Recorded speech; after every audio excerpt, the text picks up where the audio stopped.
Reggae artist G-Whizz has recruited Jesse Royal on the track dubbed Live Life Remix.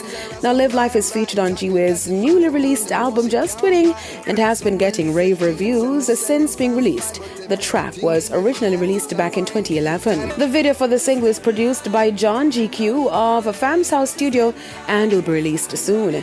G-Whizz recently shared a few of the videos on his social media account. Live Life is featured on the album Just Winning, which was released in February. Now, that album has collaborations with Da Vinci, Ikea, and Julian Marley. The project is executively produced by Fam's House Studio and Wesley Barnett, with assistant producers Digital One Productions. G-Whizz is popularly known for the hits like Life and Go, among others.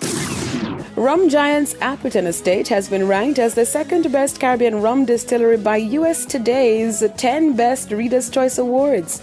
A panel of experts partnered with 10 best editors to pick the initial nominees, and then the top 10 winners were determined by popular vote. This is the second acknowledgement for Appleton Estate in 2 months. In February, in the prestigious Drinks International Brands Report, Appleton Estate was named number 5 best-selling and number 4 top trending rums in the world. 10 Best Reader's Choice Awards highlights the best of the best in contests covering categories such as destinations, food and drink, hotels, and things to do.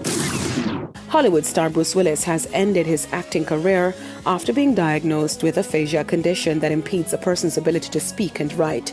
The actor's family, including his wife Emma Hemming Willis and ex-wife Demi Moore, announced his condition on Instagram on Wednesday. Emma stated that she wanted to share that their beloved Bruce has been experiencing some health issues and has recently been diagnosed with aphasia, which is impacting his cognitive abilities. As a result of this, and with much consideration, Bruce is stepping away from his career that has meant so much to him.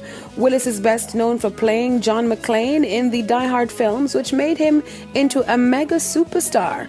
Willis has also appeared in more than 100 films, including The Sixth Sense, Unbreakable, Pulp Fiction, and Armageddon. I'm Deidre Gordon reporting for ePrime.